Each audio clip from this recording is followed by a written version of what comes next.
They vanished without a trace. No distress calls, no wreckage, just the endless, indifferent waters swallowing them whole. The Vanishing Depths, Secrets of the Bermuda Triangle. Chapter 1. The First Flight. It was May of 1945, a time when the world was still stitching itself together after the devastation of war. The sun rose sluggishly over the Atlantic, casting a pale orange shimmer across the restless waves. Naval records, meticulously kept but rarely discussed outside the military, whispered of a place where compasses spun wildly, and seasoned pilots spoke of inexplicable disorientation. That place was a stretch of ocean known to few, feared by many. The Bermuda Triangle. Lieutenant Commander Edward Harris had heard stories, like all men in the Navy did, but he considered them nothing more than sailor superstition. The stories were old, and he preferred reason to folklore. Yet as he stood on the deck of the USS Cyclops, watching Flight 19 prepare for its routine training exercise, he felt an uneasy prickling at the back of his neck. Flight 19 was composed of 5 TBM Avenger bombers, seasoned men in the Navy Air Training Command. They were confident, disciplined, and unaware of the storm, literal or otherwise, that awaited them. Harris checked the final coordinates, the weather reports, and even the barometric pressure. Everything was as it should be, or so it seemed. Lieutenant Charles Taylor, the leader of Flight 19, gave a crisp salute before the engines roared to life. The sound of the propellers spinning in unison was both exhilarating and ominous. As the planes lifted off into the morning sky, a sense of foreboding brushed past Harris like the cold wind off the Atlantic. By 10:45 a.m., Flight 19 had reached the first checkpoint, a small, uninhabited island near the Bahamas. The men radioed their positions clearly, in perfect order. And yet, as Taylor reported, something was off. His compass had begun to spin uncontrollably, the needle refusing to settle on any direction. "Strange," Taylor muttered. "It's like the magnetic field here. It's wrong." His words, though calm, were tinged with uncertainty.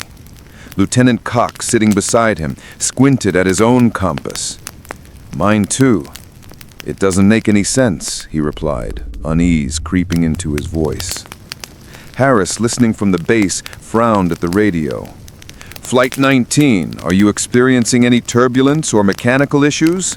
he asked, his voice steady but alert. "No, sir," Taylor replied, but the tightness in his tone betrayed him.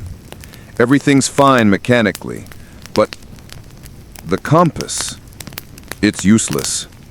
The sun climbed higher, heating the metallic bodies of the aircraft, yet the ocean below remained a shifting expanse of deep blue. The pilots attempted to navigate visually, relying on landmarks in the chain of islands dotting the Atlantic.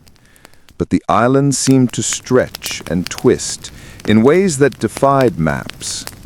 What should have been a clear route back to base felt like a labyrinth in the sky. Hours passed. Radio communications grew sparse. Flight 19's men reported sighting unusual cloud formations, dense and circular, that seemed to form almost intentionally around them. The sky darkened in patches, though the day remained bright elsewhere. Shadows stretched across the water like enormous, grasping hands. Harris felt a chill run down his spine as he tried to maintain contact. "Flight 19, report your heading," he commanded. Silence. Then a faint, trembling voice. "Sir, we can't find north." The transmission broke off, replaced by static that hissed and spat like a living thing. Harris pressed the receiver closer, but no more words came. A sinking dread settled in his chest. These men were experienced. They didn't panic. Something else was at work. something that defied logic. Back in the cockpit, Taylor squinted at the horizon. The ocean looked different, deeper, darker, almost alive. The waves seemed to rise and fall with a rhythm that neither wind nor current. It was as if the water itself had become a living labyrinth, reshaping around them, obscuring all familiar signs. Lieutenant Cox swallowed hard. "We're lost, aren't we?" he asked, the question barely above a whisper.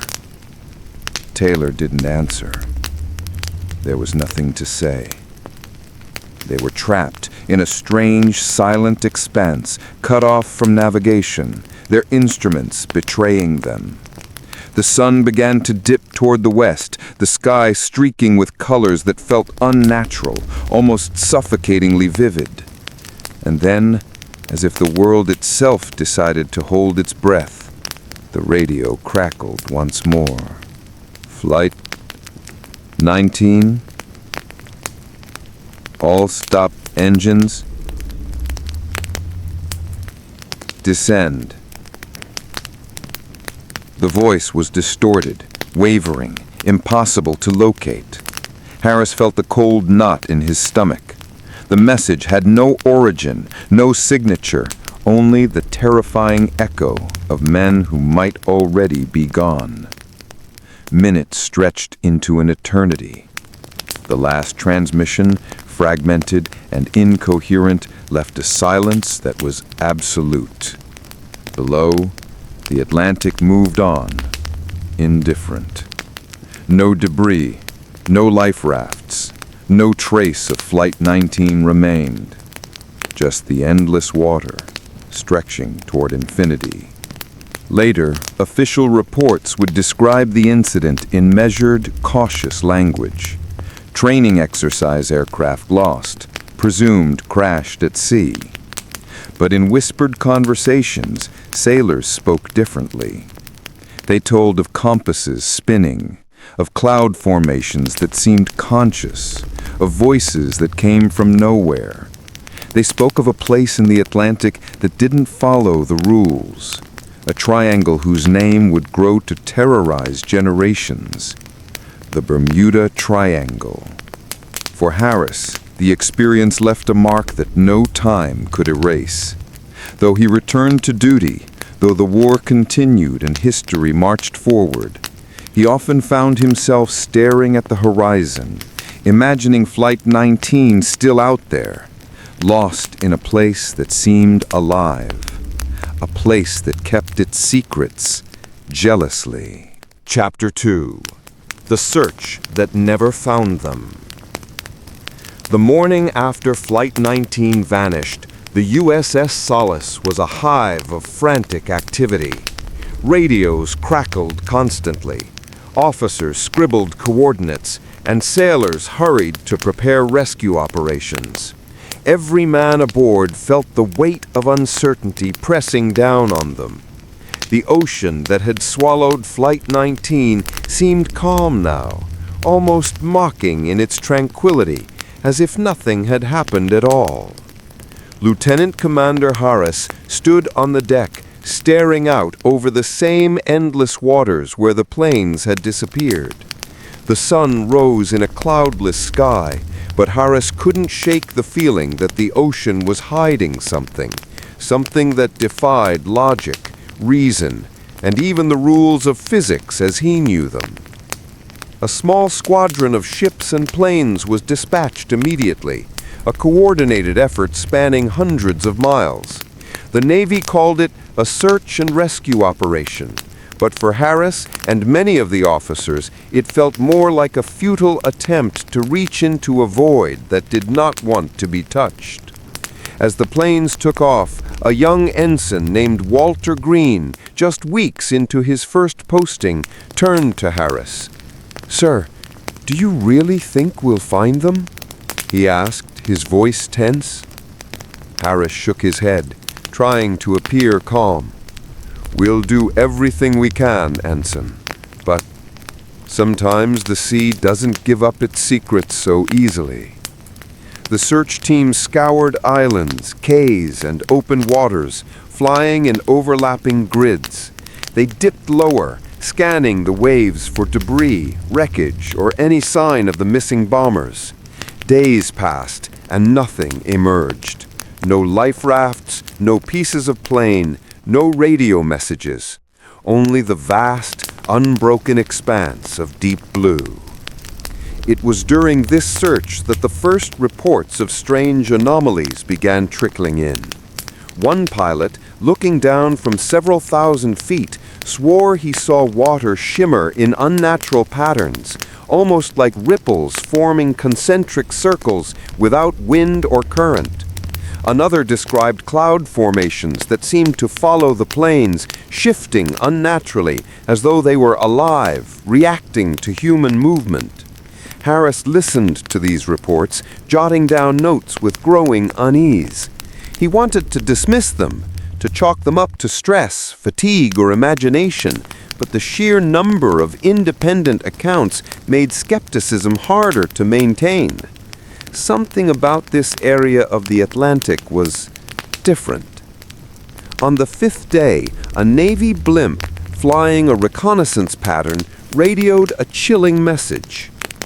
Coordinates 27 degrees north, 78 degrees west. Visibility abnormal. Horizon seems distorted. Cannot maintain visual bearings. Instruments erratic. The radio went silent shortly after. When the crew attempted to contact them again, there was nothing but static. By then, panic had begun to creep into even the most disciplined officers' minds. The Navy could not explain how a blimp, floating high and stable, could experience such strange phenomena. Meanwhile, newspapers back in the United States began printing reports of the vanishing bombers. Headlines were sensational. Navy pilots missing in mysterious triangle, and 5 planes lost without a trace. Ordinary citizens were captivated and horrified. The Bermuda Triangle was beginning to seep into public consciousness, though most treated it as little more than an oddity, something mysterious but unlikely to threaten ordinary life. Back on the Solace, Harris reviewed maps and historical records. He traced the area's strange patterns, cross-referencing previous naval reports, ship logs, and even tales from merchant mariners. Curiously, he discovered similar disappearances in the decades before. Cargo ships lost without distress signals, planes vanishing in clear weather, navigational instruments going haywire. The timeline stretched back over 30 years, enough to suggest a repeating phenomenon, rather than an isolated accident. One night, as Harris stood alone on the deck under a sky full of stars, he tried to make sense of it all. The ocean reflected the constellations perfectly, yet it felt somehow different, as if the water itself was darker, deeper, and more alive than mere liquid could explain. He wondered what Flight 19 had experienced in their final moments. Had they seen the ocean twist into shapes they could not comprehend? Had the compass failures been just the beginning? His thoughts were interrupted by a sudden low hum in the radio static. At first he thought it was interference, but then he realized the hum had a pattern, repetitive, almost like a code, a pulse. Harris leaned closer, straining to listen. "Sir, do you hear that?" Ensign Green whispered, approaching him. Harris nodded. "Yes, it's faint, but it's there. Something trying to communicate, or maybe something trying to warn us." No one could explain what the hum meant. Attempts to triangulate its source failed. Every attempt to locate it ended in frustration. Yet the mysterious signal seemed tied to the same coordinates where Flight 19 disappeared. Harris's unease deepened. This was no ordinary misfortune, no simple navigational error. Something in this part of the Atlantic resisted human understanding. As days turned into a week, the search began to lose hope. Supply lines were stretched thin, crews grew exhausted, and the ocean offered nothing.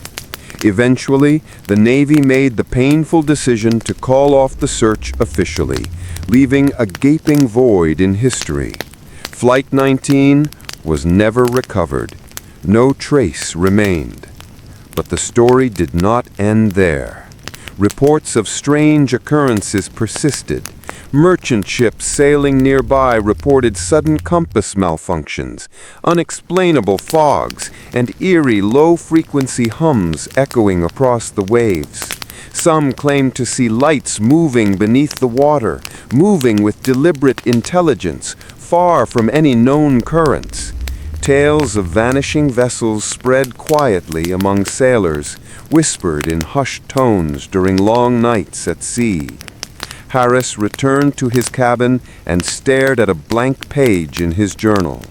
He wrote nothing for hours, as if the ocean itself had swallowed the words before he could commit them to paper. Finally, he wrote a single line, almost a warning. "The triangle waits. It does not forgive, and it does not forget." That line would haunt him for years to come, a constant reminder that some mysteries were far beyond human control.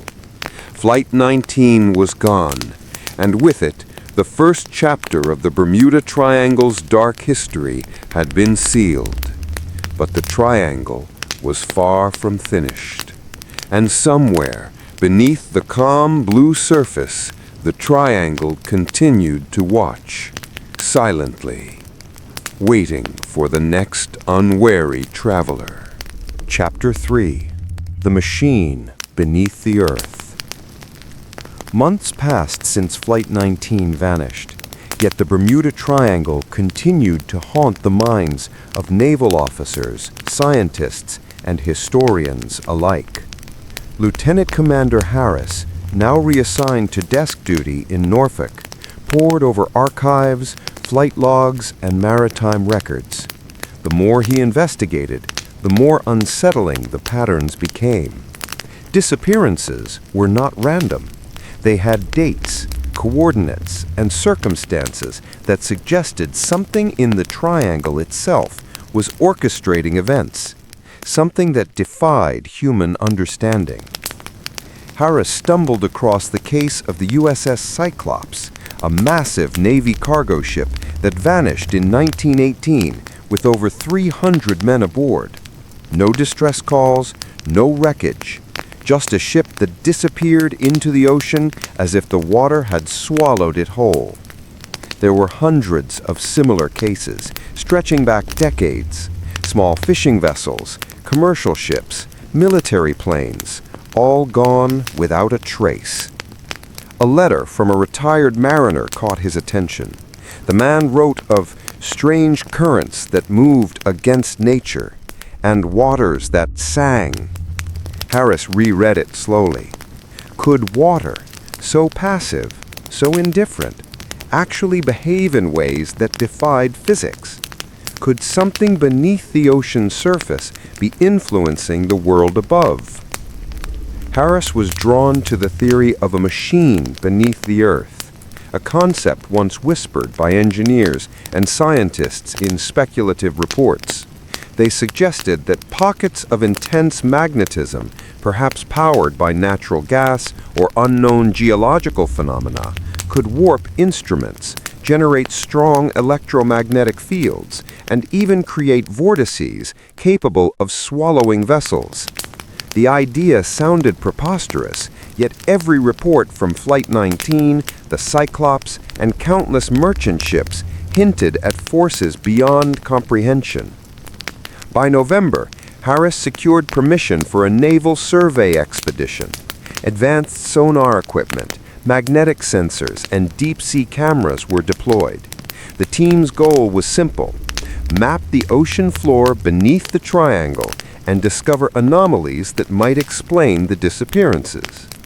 Yet as they approached the heart of the triangle, the equipment began to fail in unusual ways. Compasses spun uncontrollably, sonar readings distorted, and cameras captured shadowy shapes that seemed to vanish the moment they were focused on. One evening, as the research vessel cut across a still stretch of water near 26 degrees north, 71 degrees west, the crew witnessed a phenomenon no one could explain. The surface of the ocean shimmered in concentric circles, as though the water itself was vibrating in response to some invisible rhythm. The ship's instruments went haywire. Depth sensors registered impossible readings, sometimes hundreds of feet below the actual seabed. Electrical systems flickered and failed intermittently, leaving the vessel momentarily blind. Harris stared at the ocean, a sinking feeling settling in his chest. "It's alive," he muttered. "Not in the sense we understand life, but aware, responsive. Something beneath us knows we're here."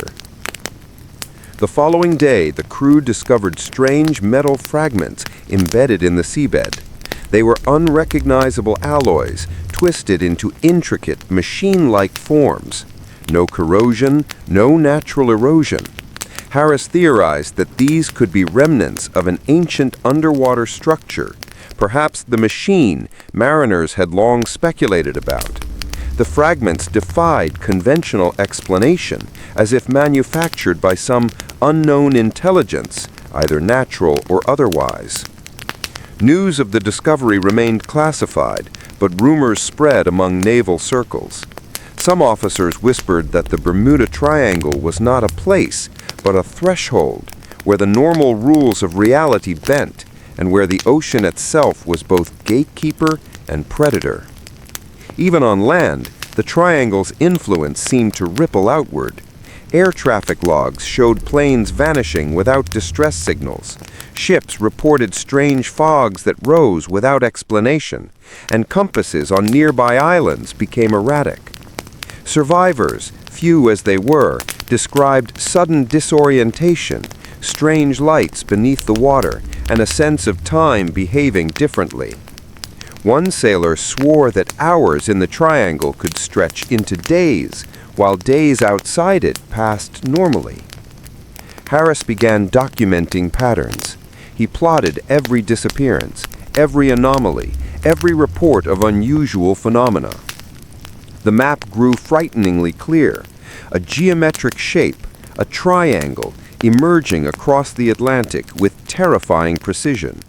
The corners of this invisible polygon corresponded almost exactly with Miami, Bermuda, and Puerto Rico. Every incident fit within its bounds. Every anomaly emanated from its interior. At night, Harris could not sleep. He dreamed of the ocean rising like a living wall, of compasses spinning endlessly, of the sky and sea merging into one impossible horizon. And always, beneath it, the hum, low, vibrating, and insistent, like a heartbeat that pulsed in sync with the ocean itself. The mystery was no longer theoretical. The triangle was real, and it was waiting. Harris wrote in his journal, "It is not a question of if it will strike again, but when. The ocean keeps its own ledger, and the triangle is the clerk. We are mere entries in its record, easily erased and quickly forgotten." By the time the research vessel returned to Norfolk, Harris understood one terrifying truth. No technology, no skill, no experience could guarantee survival in the triangle. Flight 19 had been the first modern warning, the Cyclops a historical precedent, and the triangle's whispers were growing louder. And yet, for all its mysteries, the triangle offered no mercy, no explanation, and no trace. It remained patient, silent, and absolute, as if the ocean itself had decided that some knowledge was too dangerous for humanity to possess. Somewhere deep beneath the waves, the machine waited, and the world above ignorant, unknowing, and unprepared, continued to sail over it, day after day. Chapter 4. The Phantom Ship. The year was 1948. 3 years had passed since Flight 19 disappeared, yet the Bermuda Triangle remained a silent predator, lurking beneath the Atlantic's endless expanse. Stories of vanishing vessels continued to circulate, whispered in maritime circles and dismissed by the wider public as exaggeration. But to those who sailed these waters, the triangle was no legend. It was a slow, patient killer.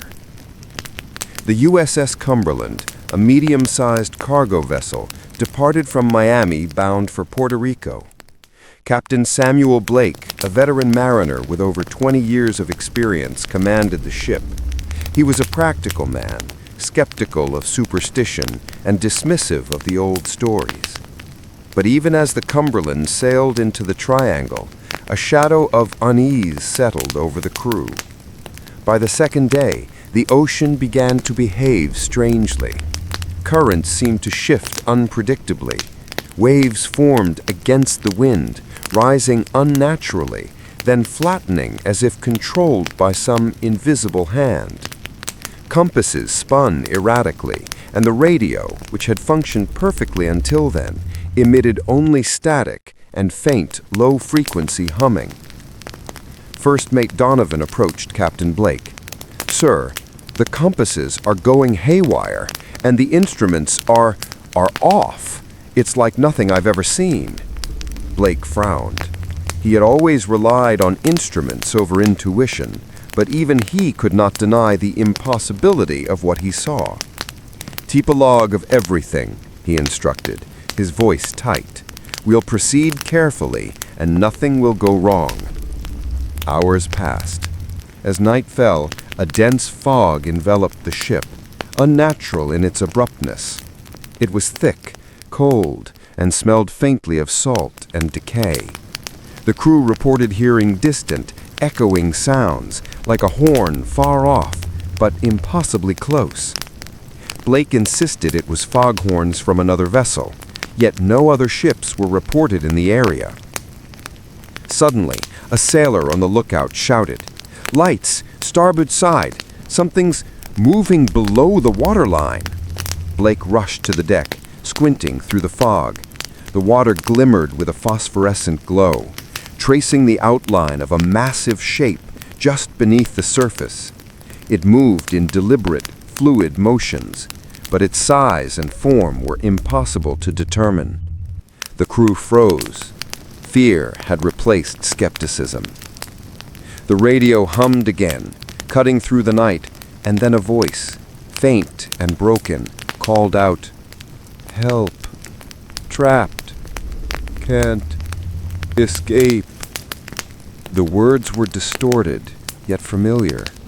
Blake recognized the cadence, the same as Flight 19. His stomach turned. "It can't be," he muttered. The fog thickened, and the ship's instruments went entirely dark. Depth readings fluctuated wildly. The water beneath the Cumberland seemed to rise, forming a hollow that should have been impossible, then flattened as quickly as it appeared. Crew members swore they glimpsed shadowy figures moving beneath the waves, watching, waiting. Captain Blake ordered the engines reversed. The Cumberland struggled against the unseen forces, as though the ocean itself resisted movement. Hours passed, each minute stretching into an eternity.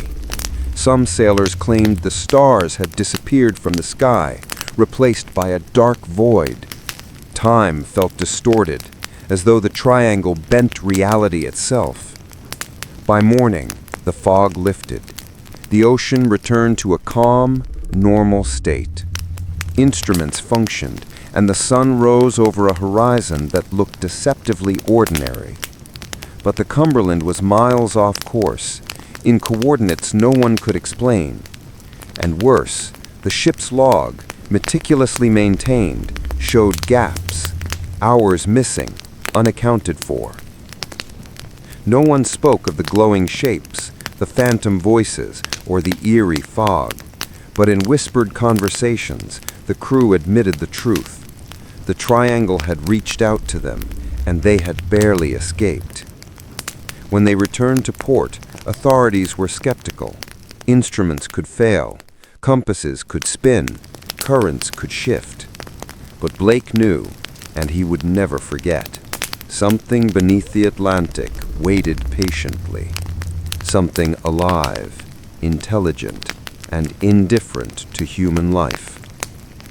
Harris, reviewing the report months later, began connecting the dots. Flight 19, the USS Cyclops, the USS Cumberland.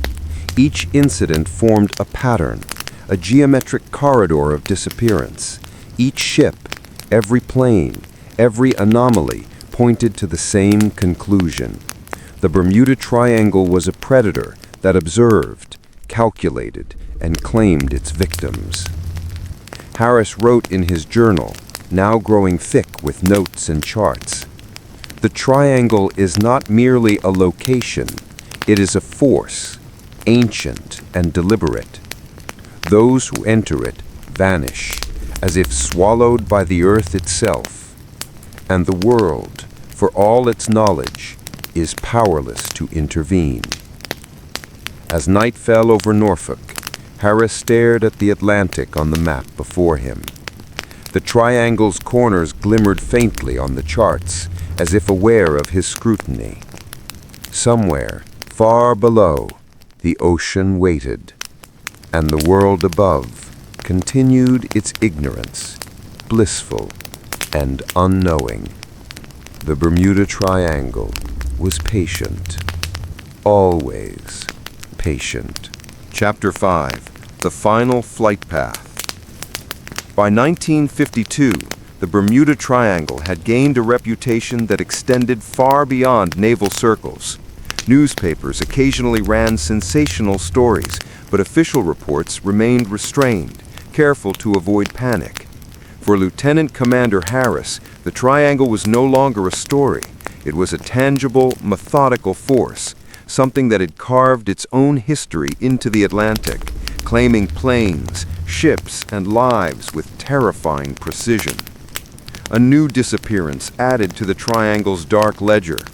Pan American Flight 944, a commercial airliner carrying 38 passengers, departed Miami for Bermuda on a clear morning. Captain Harold Jennings, an experienced pilot with 20 years of flight time, commanded the aircraft. Weather reports were perfect, instruments were functioning properly, and nothing in the flight plan indicated danger. Yet, as the plane entered the coordinates that would later be mapped as the heart of the triangle, oddities began. Instruments flickered, compasses wavered, and radio signals distorted. Passengers reported a strange sensation as if the plane was sinking into the sky itself. Flight attendants whispered about lights dancing beneath the clouds, shadows moving unnaturally across the horizon. Captain Jennings radioed the control tower. "Miami Tower, this is Flight 944. We're experiencing minor instrument irregularities. Position unchanged, proceeding on course." The reply crackled through static. "Copy, Flight 944. Please confirm heading." Jennings repeated the coordinates, but then hesitation gripped him. The compass spun wildly, ignoring the rudder's adjustments. The plane began drifting without explanation, veering miles off course within moments. Back at Miami, air traffic controllers monitored the flight, increasingly alarmed.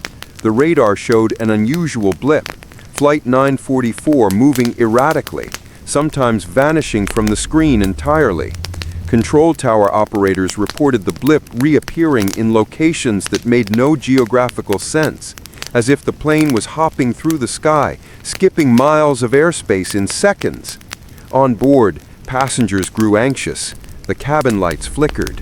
A low hum, yet faint and penetrating, reverberated through the fuselage.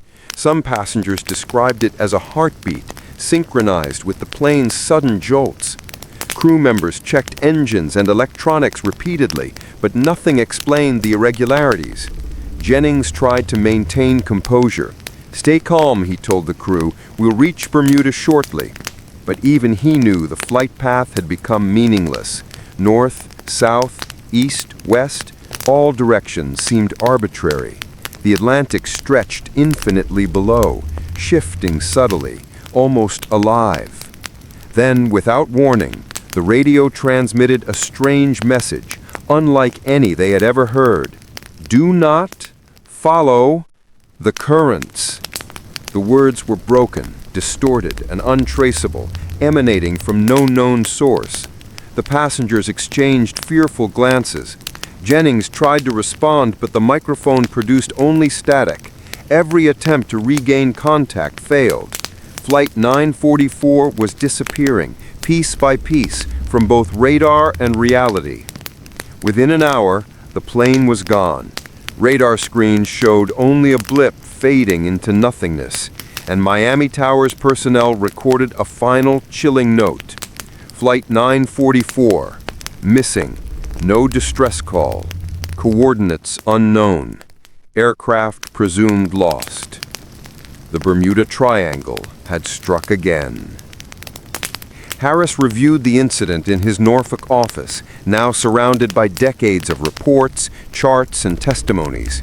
He noticed patterns emerging with frightening clarity. Disappearances occurred in specific locations, always within the triangular boundaries connecting Miami, Bermuda, and Puerto Rico. The timing often coincided with unusual atmospheric or magnetic phenomena.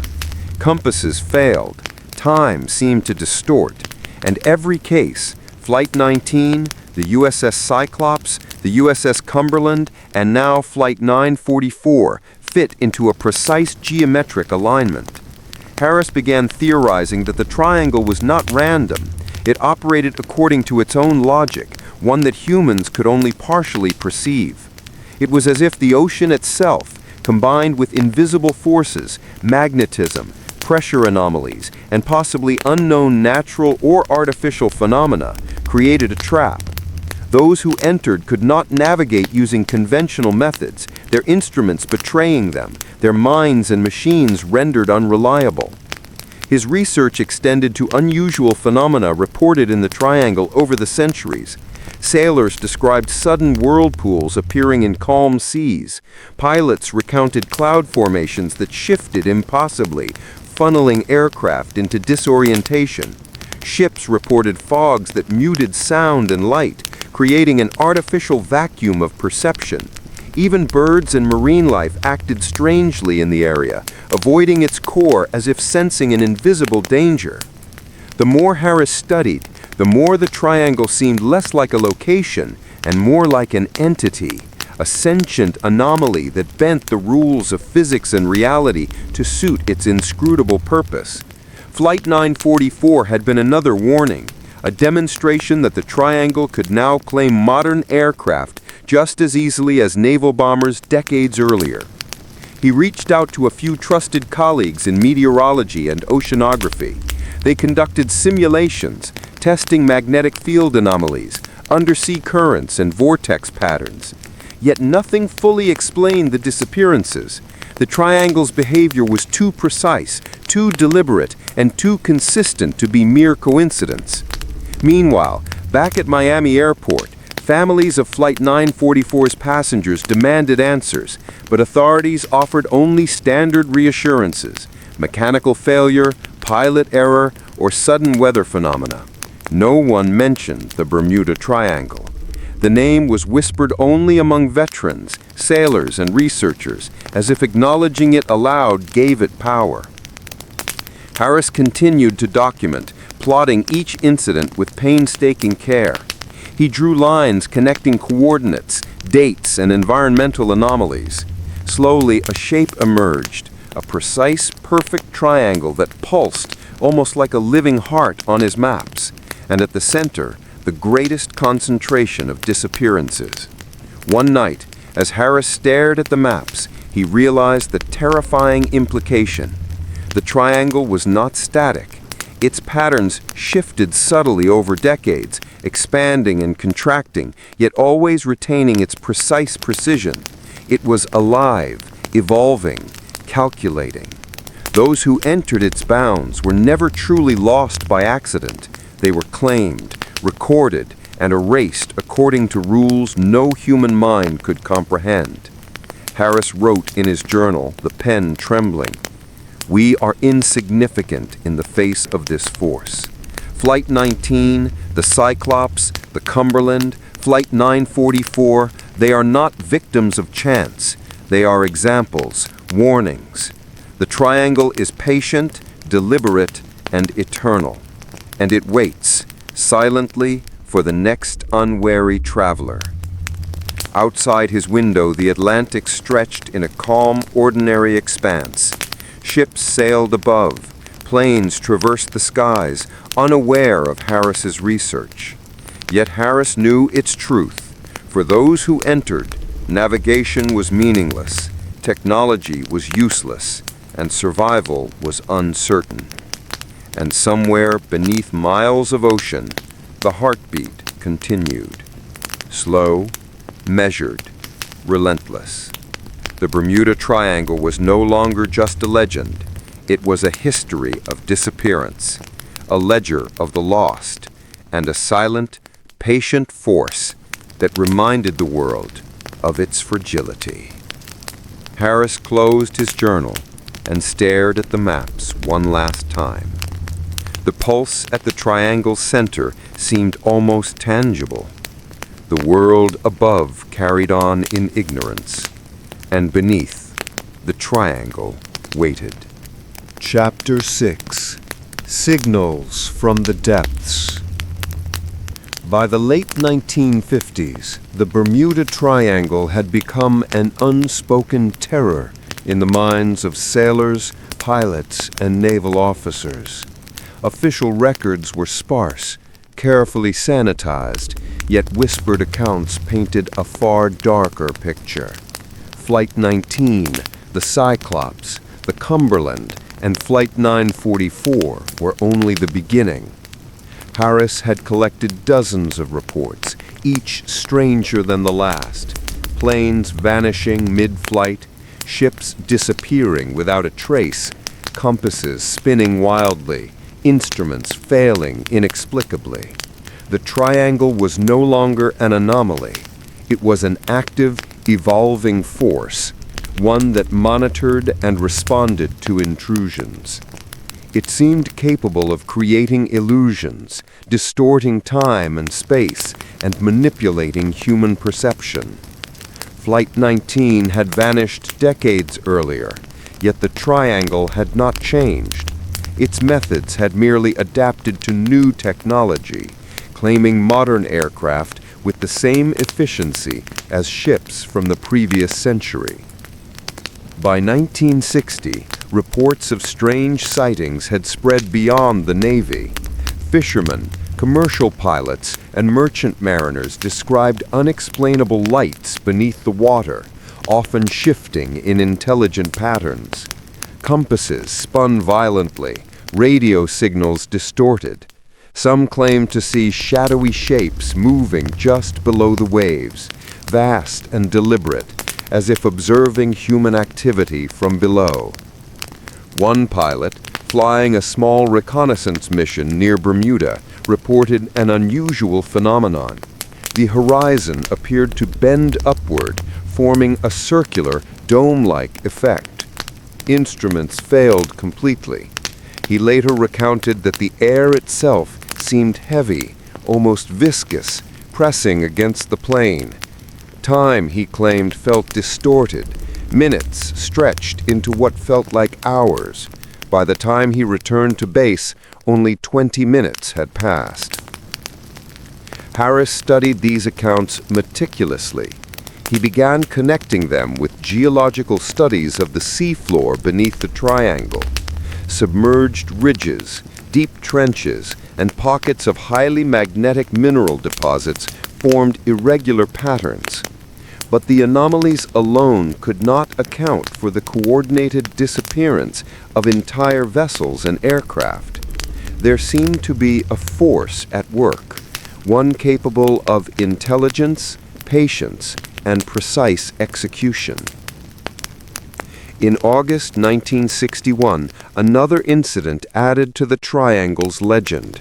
The small passenger ferry SS Atlantis departed Miami, bound for Nassau. Weather conditions were clear, yet as the vessel entered the Triangle's coordinates, the crew reported compass failures and odd glowing lights beneath the water. Suddenly, the radar displayed an unrecognizable object moving at impossible speeds, appearing and disappearing in ways that defied physics. Crew members described a humming vibration that seemed to pass through both water and hull, resonating in bones and teeth alike. The ferry never reached its destination. Search parties found no wreckage. Instruments and radios were normal in surrounding waters, yet the ship and its 32 passengers had vanished completely. Investigators could only document the coordinates and environmental anomalies, adding yet another case to the Triangle's expanding ledger. Harris's research now suggested a horrifying reality. The Bermuda Triangle had a center, a core, and patterns that repeated across decades. He theorized that the anomalies, electromagnetic disturbances, time distortions, atmospheric manipulations, radiated outward from an epicenter deep beneath the ocean. Those who entered its boundaries encountered forces they could not predict or control. Navigation became meaningless, instruments failed, time bent, and the Triangle claimed its victims with surgical precision. Harris wrote in his journal late one night, reflecting on decades of disappearances. "This is not a place where accidents occur. It is not chaos.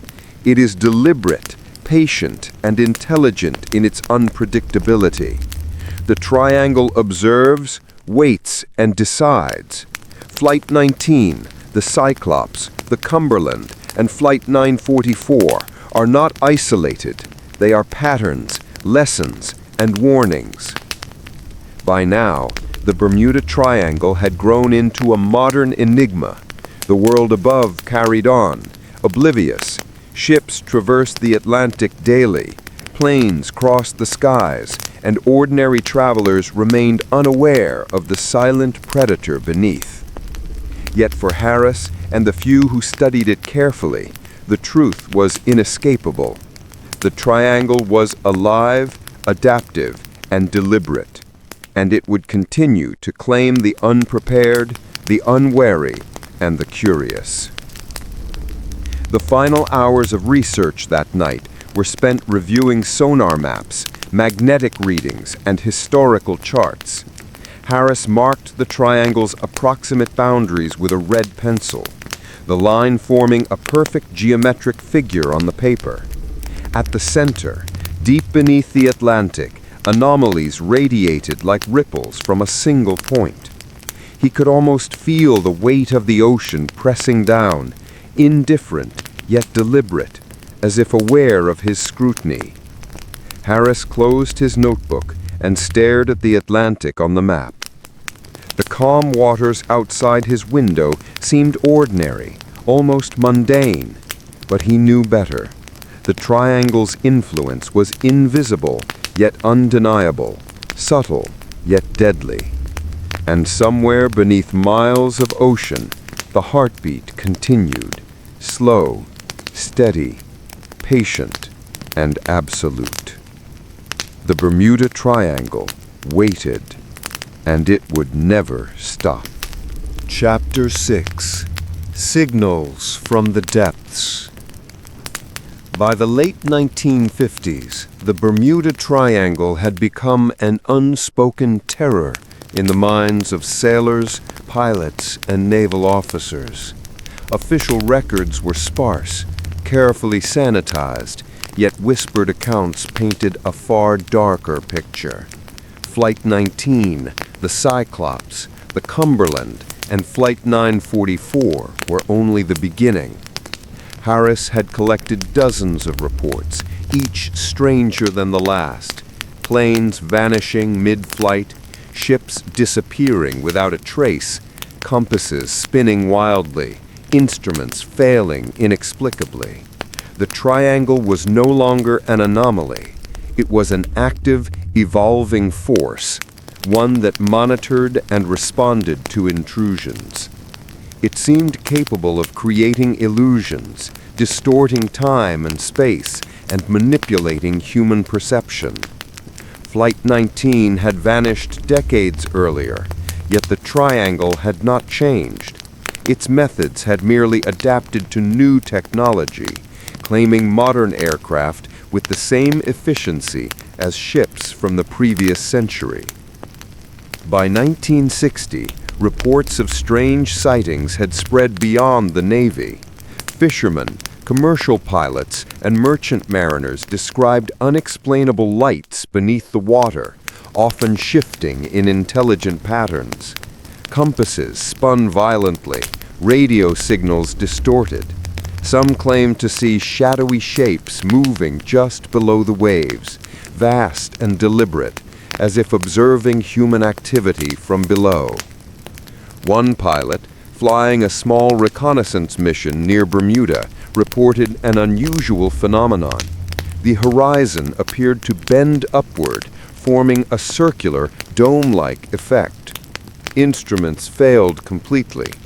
He later recounted that the air itself seemed heavy, almost viscous, pressing against the plane. Time, he claimed, felt distorted. Minutes stretched into what felt like hours. By the time he returned to base, only 20 minutes had passed. Harris studied these accounts meticulously. He began connecting them with geological studies of the seafloor beneath the triangle. Submerged ridges, deep trenches, and pockets of highly magnetic mineral deposits formed irregular patterns. But the anomalies alone could not account for the coordinated disappearance of entire vessels and aircraft. There seemed to be a force at work, one capable of intelligence, patience, and precise execution. In August 1961, another incident added to the triangle's legend. The small passenger ferry SS Atlantis departed Miami, bound for Nassau. Weather conditions were clear, yet as the vessel entered the triangle's coordinates, the crew reported compass failures and odd glowing lights beneath the water. Suddenly, the radar displayed an unrecognizable object moving at impossible speeds, appearing and disappearing in ways that defied physics.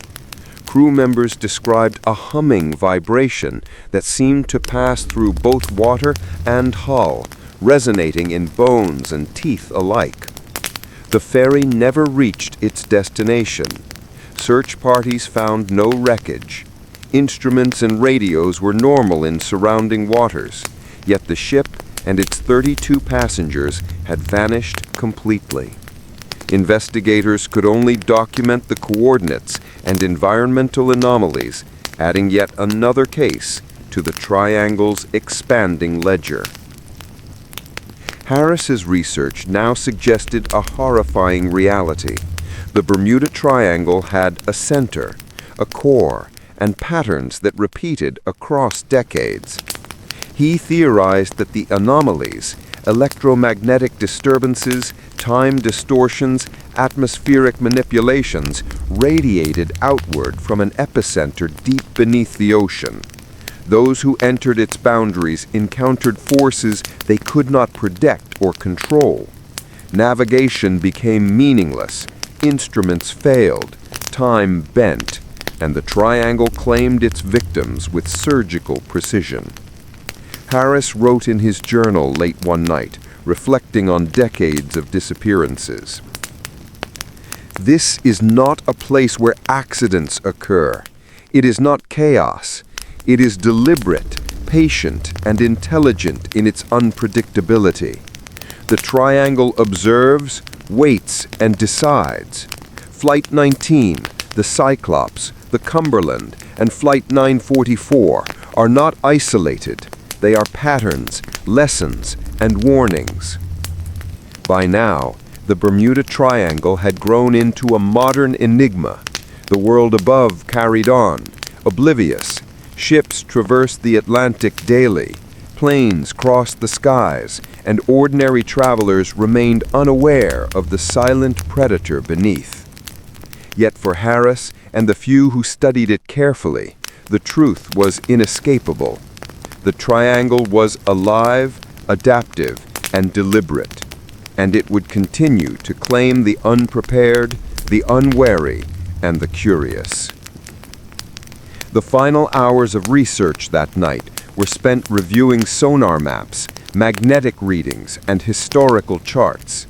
Harris marked the triangle's approximate boundaries with a red pencil, the line forming a perfect geometric figure on the paper.